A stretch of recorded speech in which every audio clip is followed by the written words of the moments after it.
Welcome to online पाठशाला. This is part 4 of our lecture series on real number class 10th. आज हम लोग discuss करने वाले हैं थ्योरम 1.3 को. सी थ्योरम 1.3 क्या है? पहले इस थ्योरम को लिख लेते हैं. Late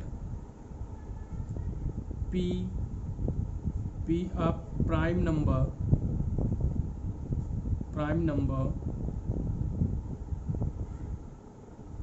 if P divides a square, then P divide a, where a is a positive integers. देखो क्या है इसमें एग्जांपल में, एक एग्जांपल के थ्रू लेते हैं. इस थ्योरम में क्या बात कर रहे हैं हम लोग. पी एक नंबर है जो ए स्क्वायर को डिवाइड कर रहा है. ए स्क्वायर मतलब मान लो पी एक नंबर है, P2 है, P2 है और ए स्क्वायर जो है वो 16 है. करेक्ट. तो P यानी 2 16 को डिवाइड कर रहे हैं. 2 8 जब 16, रिमाइंडर 0 आया. अब ए स्क्वायर में अगर पी ए को डिवाइड कर, ए स्क्वायर को डिवाइड कर रहा है तो पी ए को भी डिवाइड करेगा. तो ए कैसे निकलेगा इसका? ये ए स्क्वायर है ना 16, तो ए क्या होगा? ±4, ये होगा ए. ठीक है. तो 2 जो है वो 4 को भी डिवाइड कर रहा है ना. 2 2 = 4, 0 रिमाइंडर आया. ठीक है. यही है थ्योरम कि अगर पी ए स्क्वायर को डिवाइड करेगा तो वो उसके रूट उसके उस ए नंबर को भी जो है वो डिवाइड करेगा. यही है. चलिए अब अभी तक जो है हमने क्वेश्चन है, थ्योरम है 1.4, उसको डिस्कस करेंगे.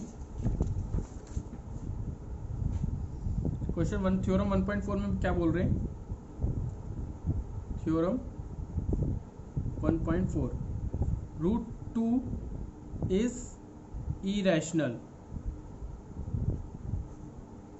ये प्रूफ करना है कि √2 जो है वो इरेशनल नंबर है. तो देखो इसको अज्यूम करेंगे. इसको स्टार्ट कैसे करेंगे? प्रूफ स्टार्ट कर रहे हैं यहाँ पे हम. √2 एक इरेशनल नंबर है, ये प्रूफ करना है. तो इसको अज्यूम कर लेते हैं कि let us assume to the contrary that √2 is rational. और अगर √2 एक रैशनल नंबर है तो उसको p/q की फॉर्म में हम लिख सकते हैं. So there are 2 integers a and b and both are co-prime यानी कि a/b.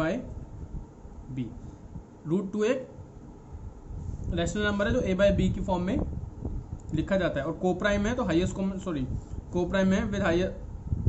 इसका लगे इसमें लिखो आप जो है कोप्राइम नंबर है. कोप्राइम नंबर है तो मीन्स हाईएस्ट कॉमन फैक्टर कितना होगा? 1 होगा. तो इसमें क्या लिखेंगे? सो √2 जो है वो इस फॉर्म में लिख सकते हैं a और b के बराबर होगा. ठीक है.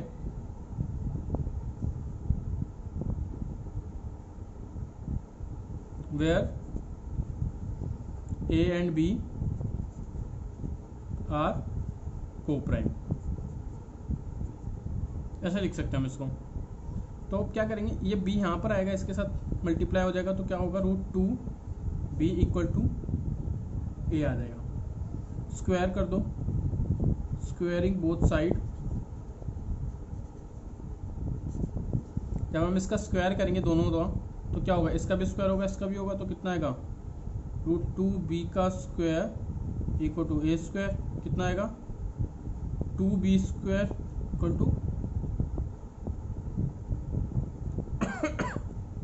a square. तो क्या हो रहा है? देयरफॉर 2 डिवाइड कर रहा है a स्क्वायर को. जैसे मैंने बताया था अभी थ्योरम के अंदर, अगर 2 जो है ए स्क्वायर को डिवाइड कर रहा है तो 2 जो है वो ए को भी डिवाइड करेगा. So to divide a also by theorem 1.3 theorem थी ना वो, हाँ 1.3 थी, 1.3 से हम उसको बोल देंगे। तो अब हम क्या कर सकते हैं, जो a है उसको, वो क्योंकि 2 का मल्टीपल है, 2 से डिविजिबल है, तो मैं लिख सकता हूँ a जो है वो 2c होगा, इसी की तो फॉर्म में होगा, 2 से डिवाइड हो रहा है। तो जैसे मान लो a क्या होगा, एक ऐसा नंबर होगा जो 2 का मल्टीपल है। अगर यहाँ पे c की वैल्यू 1 होगी तो 2 आएगा, ये c की वैल्यू 2 होगी तो 2 2 4, a की वैल्यू 4 आएगी, a वो भी a की वैल्यू 4 आएगी, और 4 भी 2 का मल्टीपल है। अगर मैं c की वैल्यू 3 लेता हूँ तो 2 3 6, a की वैल्यू 6 आएगी, 6 भी 2 का मल्टीपल है। तो हम इस फॉर्म में लिख सकते हैं इसको, a को, इसकी वैल्यू को यहाँ लिख दो, इसको इक्वेशन 1 डाल दो, इसको 2 डाल दो।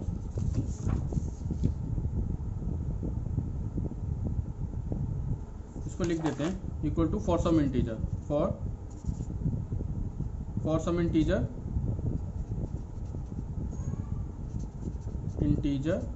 c, ठीक है ना, क्योंकि c इंटीजर है ना, 1 2 3 हम ले रहे हैं, पॉजिटिव इंटीजर ले रहे हैं, ठीक है। अब क्या करेंगे, इसकी वैल्यू को इस पर सब्स्टिट्यूट कर देंगे, सब्स्टिट्यूटिंग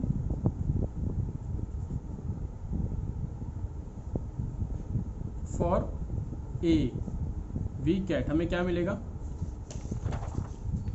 यहाँ पे a की वैल्यू पे क्या लिखेंगे, 2c लिखेंगे, तो यानी क्या आएगा 2b² इक्वल टू a की जगह क्या लिखेंगे 2c², यानी कि 4c², 2 से 2 कैंसिल आउट हो जाएगा, तो b² कितना आएगा 2c² आएगा। इसका क्या मतलब है, b² जो है 2c² के मतलब आएगा, दिस मीन्स कि जो 2 है ना हमारा, वो b को डिवाइड करेगा, क्योंकि अगर ये वहाँ पे जाएगा तो डिवाइड करेगा ना, तो b को, सो 2 divide b² and so bye theorem 1.3 2 divide b again, ठीक है ना, वो दो b को भी डिवाइड करेगा। अब वो 2 को भी डिवाइड करा, अब देखो 2, देखो अब ये a भी डिवाइड हो रहा है हमारा, a भी डिविजिबल है 2 से, b भी डिविजिबल है 2 से, यानी कि इसके जो है मोर देन 1 फैक्टर्स हैं, a और b के बीच में मोर देन 1 फैक्टर है। इसका मतलब क्या, वो कॉमन कोप्राइम नहीं है, but this contradicts fact that a and b have no common factor other than 1।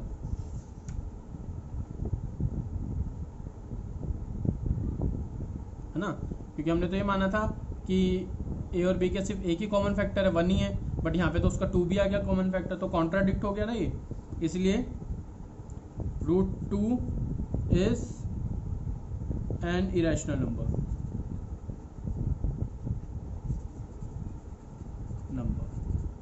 खत्म। क्योंकि अगर वो हमने इसको क्या लेके चले थे हम, कि वो एक रैशनल नंबर है, लेकिन हमें एंड में हमें पता चला ये तो रैशनल नंबर नहीं है, वो रैशनल नंबर नहीं है, तो उसको क्या मानेंगे, फिर हम उसको इरेशनल नंबर मानेंगे। इसका कंक्लूजन आया, इसको कॉन्ट्राडिक्शन से ही करना है, अज्यूम करके चलेंगे। ये बोर और अच्छे से एक्सप्लेन करते हैं, क्वेश्चन नंबर एग्जांपल जो है 9 में, प्रूफ दैट √3 इज इरेशनल। क्या करेंगे, सॉल्यूशन करते हैं यहाँ से, let us assume to the contrary that √3 is a rational। तो क्या करेंगे, that is we find integer, क्योंकि क्योंकि वो एक रैशनल नंबर है तो हम दो इंटीजर फाइंड करेंगे ए एंड बी, और बी जो है उसको नॉट इक्वल टू जीरो रखना है, क्योंकि रैशनल नंबर में दो नंबर होता है ना, पी बाई क्यू के फॉर्म लिखते हैं, q not equal to zero, इसमें ए और बी ले लिया हमने। A and b such that √3 equal to a by 4, वही क्रॉस मल्टीप्लीकेशन, √3b बराबर होगा ए के, squaring both side we get क्या होगा, √3b का स्क्वायर करेंगे और a का भी स्क्वायर करेंगे, कितना आएगा 3b square equal to a square आएगा हमारा, ठीक है ना। और इसको ये मैंने बोला नहीं, मैं भूल गया, we can find integer this, इसको ले लेंगे हम और यहाँ पे लिख देंगे हम इसको इधर, इधर लिख दो आप, इधर इसके बाद लिख दो a and b are coprime numbers, their highest common factor is, their HCF is 1, ठीक है ना। अब स्क्वायरिंग कर देंगे बोथ साइड, देयरफॉर अब इसका स्क्वायरिंग कर देंगे और उसके बाद अब वही बोलेंगे जैसे हमने प्रीवियस क्वेश्चन में कहा था कि a जो है वो डिविजिबल है 3 का, therefore a square is divisible by 3 and so a is divisible by 3, so क्या बोलेंगे a जो है वो 3c के बराबर है, करेक्ट। इस वैल्यू को, इसको ले लो इक्वेशन 2, इसको ले लो 1, substitute equation 2 in equation 1 we get, हमें क्या मिलेगा, जहाँ a वहाँ पे 3c स्क्वायर लिख दो तो क्या होगा 3b square equal to 3c square, कितना आएगा 3b स्क्वायर, 3 3 9, c स्क्वायर कितना होगा, b स्क्वायर कितना आएगा 3c स्क्वायर आएगा, ठीक है ना। सो b square is divisible by 3 and so b is also divisible by 3, कौन सा रीजन, बाय थ्योरम 1.3 कर देंगे। सो इसको में क्या लिखेंगे, ये तो कॉन्ट्राक्ट, ये तो है उल्टी पड़ गई बात हमारी, therefore a and b have at least 3 as a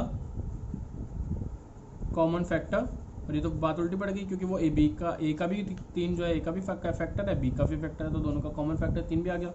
और हमने तो लिया था कि वो एक ही होगा, 1 ही है सिर्फ इसका कॉमन फैक्टर, वो तो कोई है ही नहीं। बट दिस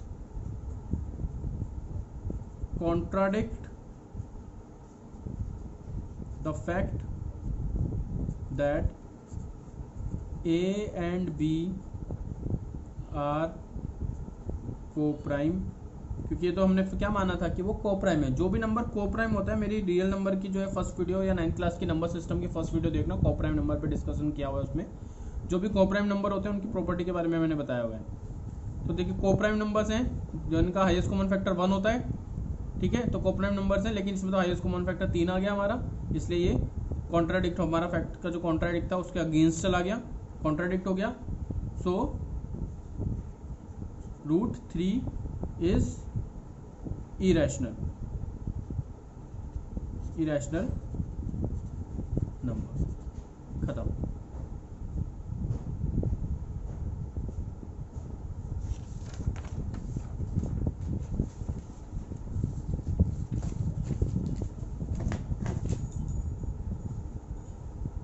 इसके अलावा एग्जाम्पल 10 करते हैं हम लोग, इसमें क्या करना है, show that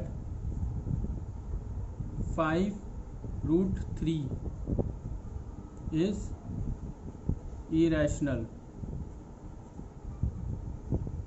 5√3 is irrational number। Solution start. let us assume to the contrary that 5√3 is rational। ये है एक रैशनल नंबर, लेकिन हम क्वेश्चन स्टार्ट करेंगे इनको एक रैशनल नंबर लेट करके। रैशनल नंबर लेट करने के बाद क्या करेंगे, इसको बोलेंगे कि पी बाई क्यू की फॉर्म में लिख सकते हैं और इनका जो हाईएस्ट कॉमन फैक्टर 1 है। लेकिन हम आगे प्रूफ कर देते हैं कि इसका हाईएस्ट कॉमन फैक्टर 1 नहीं है।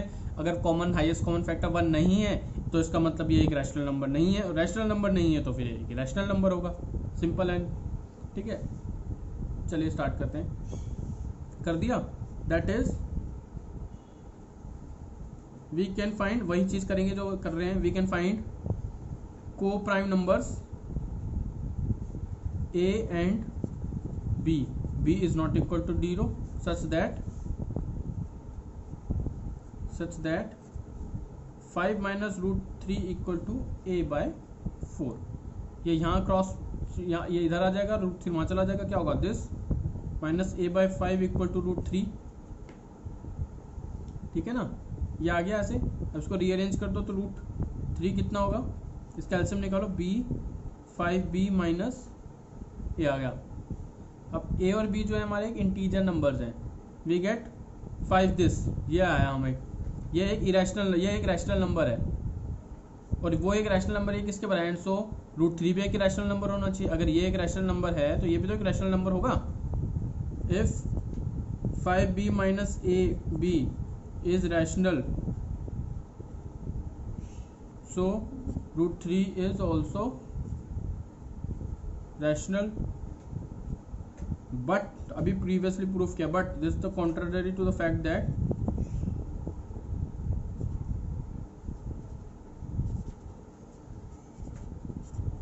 √3 is irrational,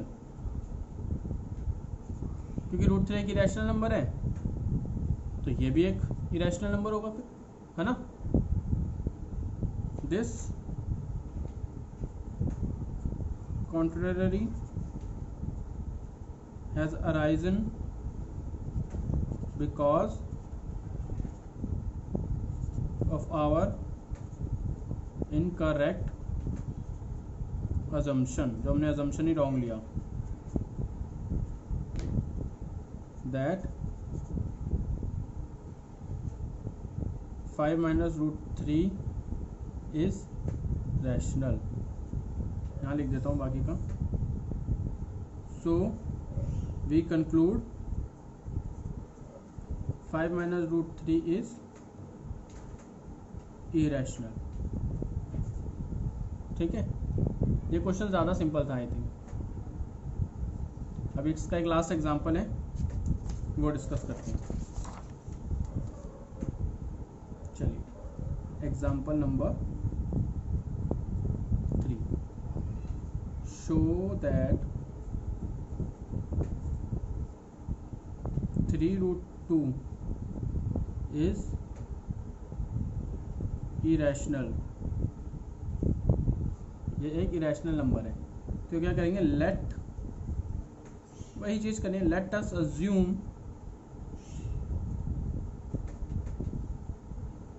to the contrary that 3√2 is rational। ये एक रैशनल नंबर है, ये एक रैशनल नंबर है, so we can find a and b not equal to 0 such that 3√2 equal to a and b, ठीक है ना। तो √2 क्या होगा, a अपॉन में 3b, since 3a and b are some integer,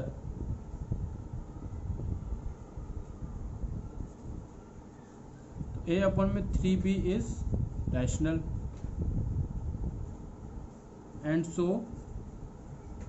√2 is also rational number,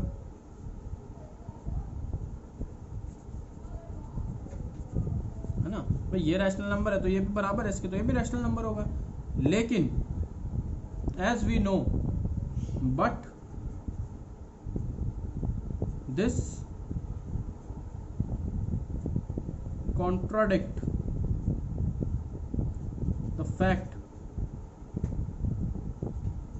the fact that root 2 is irrational। तो क्या होगा, so we conclude that 3 root 2 is irrational। ठीक है ना, सिंपल क्वेश्चन सिंपल सॉल्यूशन।